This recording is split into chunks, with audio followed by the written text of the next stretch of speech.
Judge, pwede ba kitang maistorbo kahit busy ka? Matias, ano kailangan? Kailangan natin mag-usap.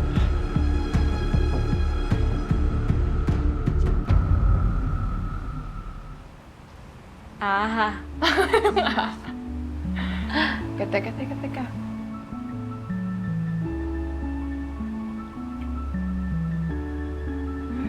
Ay naman? Sarap ah! Talaga? Oo! Napaka-domestic ng dating ah. Pinaglulutuan si Andrew. Domestic ka dyan. Ikaw talaga. Ito lang kasi yung naisip kong paraan para makapag-thank you sa kanya. Well, bakit? Hindi ka ba attracted sa kanya? Oh, matangkad, pogi, chinito, mabango. Oh, hindi mo ba type yung mga ganyang lalaki? Hindi ko naman siya tinitingnan. Kaya dapat, titigan mo na. Makikita mo. Alam mo, ang kulit mo rin eh, no? Una siguro to, oh. Naman ang Gusto mo sinigang na to? Ay, hindi. Para kay Andrew yan eh. Nakakahiya naman eh. Ano ba? Sarap. Sige, nalagyan ko na yan. Baka kulang kay Andrew to. Oh, Andrew. Ba't ganyan yung mukha mo? May problema ba? Meron. Attorney? I'm sorry, Miss Delgado. Hindi tinanggap ng korte ang statement ng witness due to technicalities. Ano po?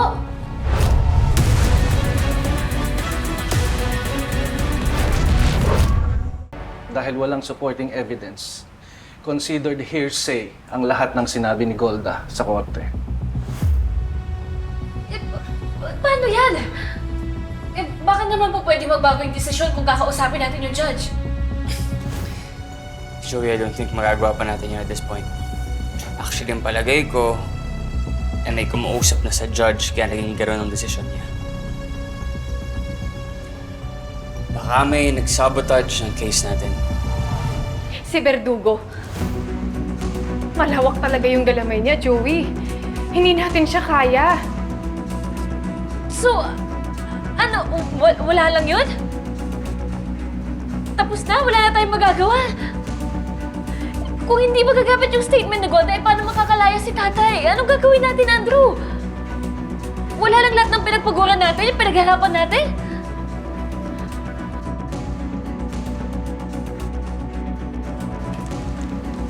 Joey.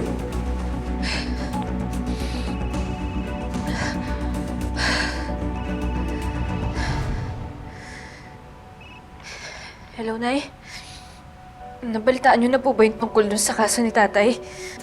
Kinausap na ako ng attorney kanina, anak. Alam ko na rin yung nangyari.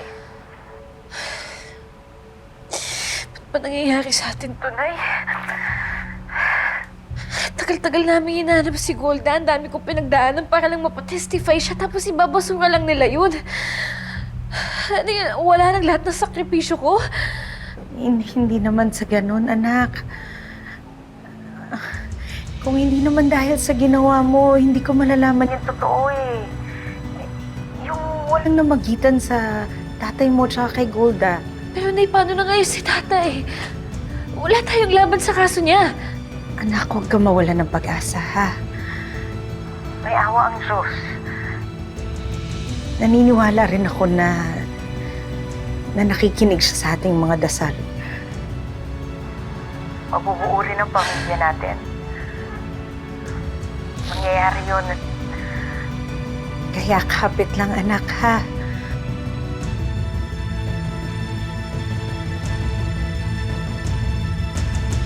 Yun pala ang plano niyo ni Verdugo. Ang i-bribe ang judge. Nice. Lahat naman may presyo. Kailangan mo lang malaman kung magkano. Well, kahit papaano masaya na si Verdugo. Wala na rin aasahan si Delgado at wala na ring lusot ang kaso niya. And he'll rot in jail. Mismo.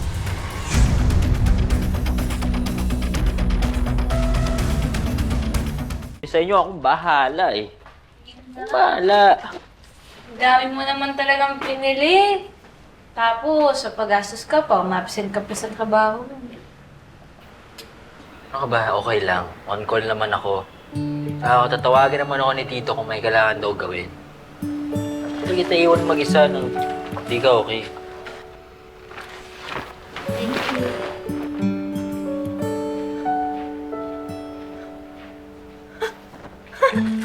Good move ah. At least ngayon hindi ka na nasasapawan ni Andrew. Joey! Ano si Joey? Andrew, bakit? Joey, umuwi agad ako as soon as nalaman ko ito. Na-identify na yung isa sa mga bangkay through dental records. And Joey, si Major Aglipay nga, confirmed.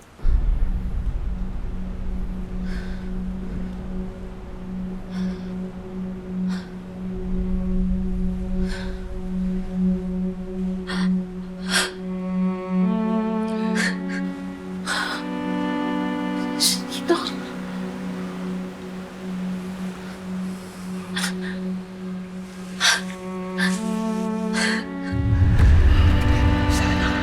Kahit na anong mangyari, huwag ka lalabas, huwag ka sisigaw.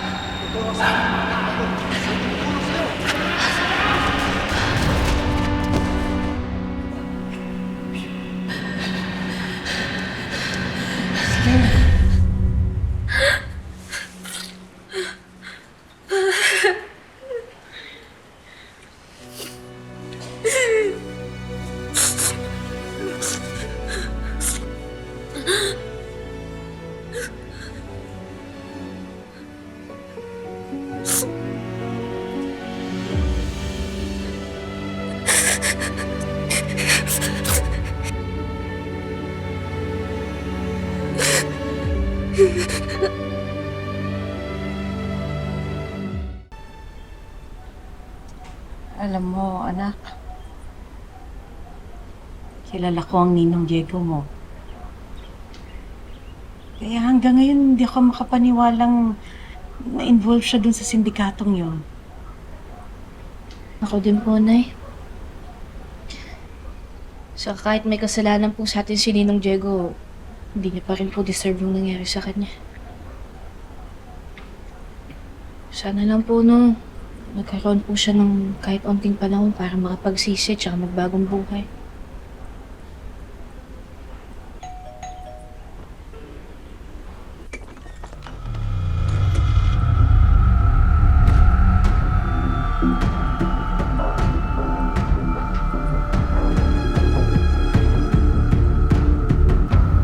Sabi ng bata natin sa presinto, na ibigay na raw yung abo, pati mga gamit ni Parak sa kamag-anak.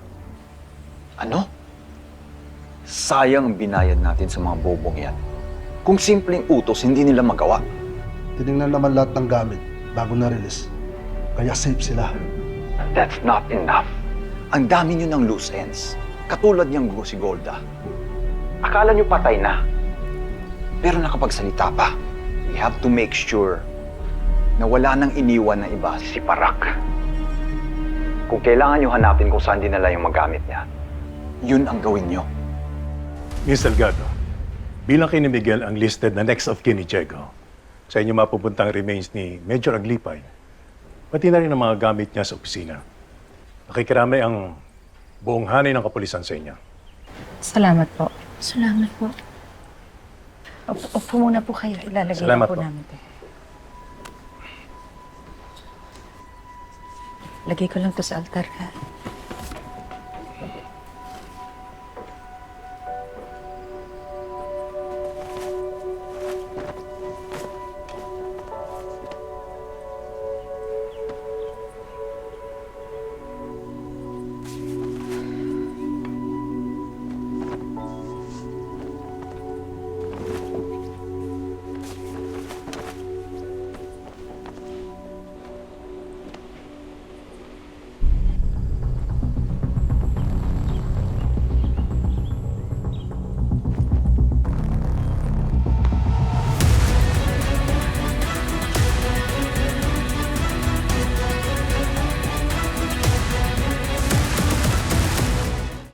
We're working on it, Verdugo. Pero may naisip ako. Since wala nang pamilya si Diego, ang next of kin ng mga Delgado, malamang nasa misis na ni Delgado yung mga gamit. Well, in that case, ako na ang bahala. para hindi na ako makarinig ng kapalpakan.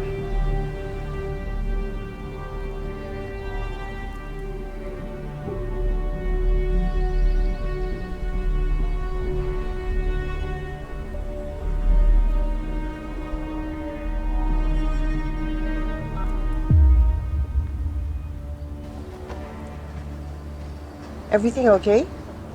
Yes. Naalala ko lang yung sinabi mo sa aking employee natin na nanghihingi ng tulong. Nawala lang sa isip ko, but I do want to help. Si Clarissa? Yes. I want to meet her as soon as possible.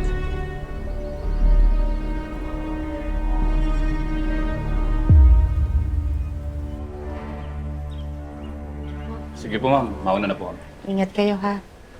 Salamat.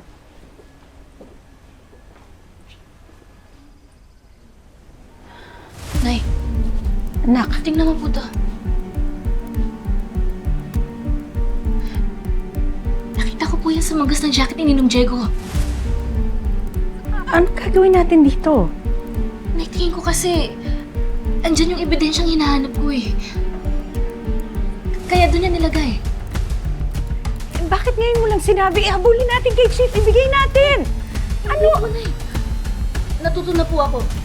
Kailangan makita muna natin yung laman nito bago natin i-surrender.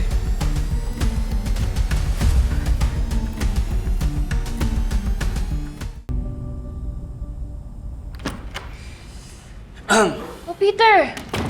Ba't naman ang tagal mo? Kanina pa kita inaantay. Si Gino, nasa ba't di mo kasama? Wala. Teka, ba't mo pa pinapunta dito? Andyan mo si Andrew. Oh. Threatened? Eh gusto ko kasing kumpleto tayo bago ko buksan yung nahanap ko. Teka, nahanap?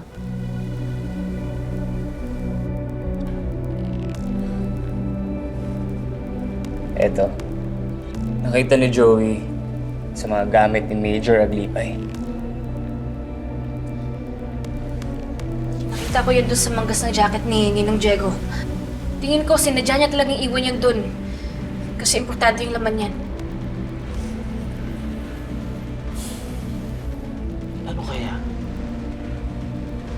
Siguro, ebidensya o listahan ng pangalan ng mga nasa sindikato. Let's just find out.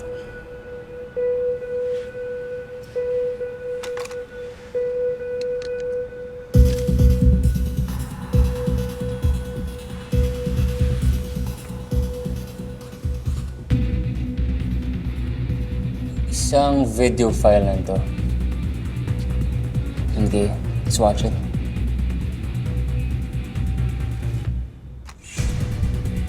At plano mo pa talaga kami takbuhan, ha? Hindi mo talaga ako ito. Yan yung video, yan yung makakapagpalaya kay tatay.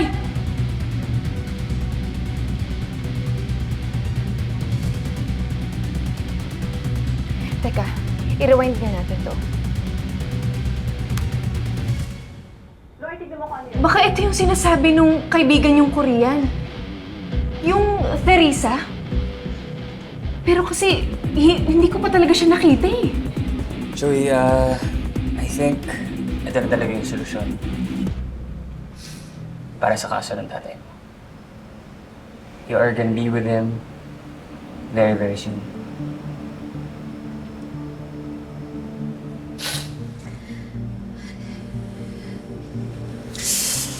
Sir Diyos, salamat sa inyo, ha. Grabe, di ko makontain yung saya ko. Gusto ko na mag-celebrate, eh.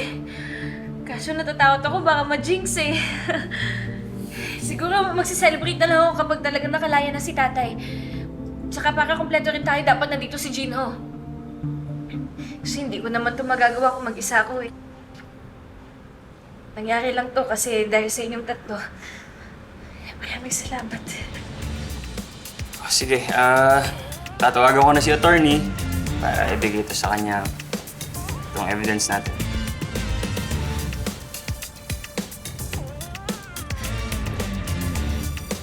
Dapat masigurado natin hindi mababasura yun. Katulad ng nangyari sa testimony ni Golda. I have an idea.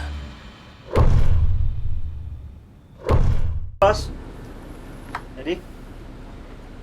We're going live in 3, 2, 1. Dahil sa ebidensya na lumabas sa kaso ni Major Miguel Delgado, nakapagdesisyon na ang korte, mga katirada.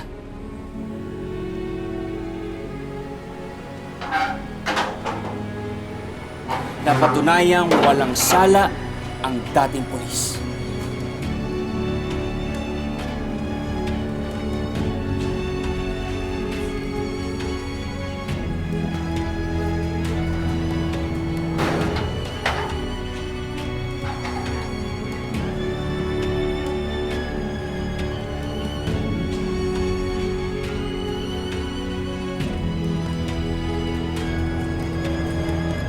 At ngayon, hinahanap na ng kapulisan ang alias Loloy na yon at ang babaeng kasama niya sa video evidence.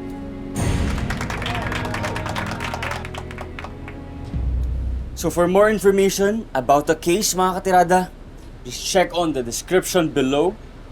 Just click the link.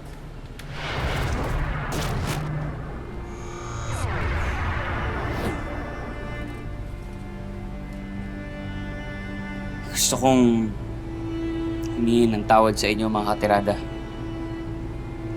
At mas lalong-lalo na sa pamilya Delgado. Kung naging biktima sila ng fake news na.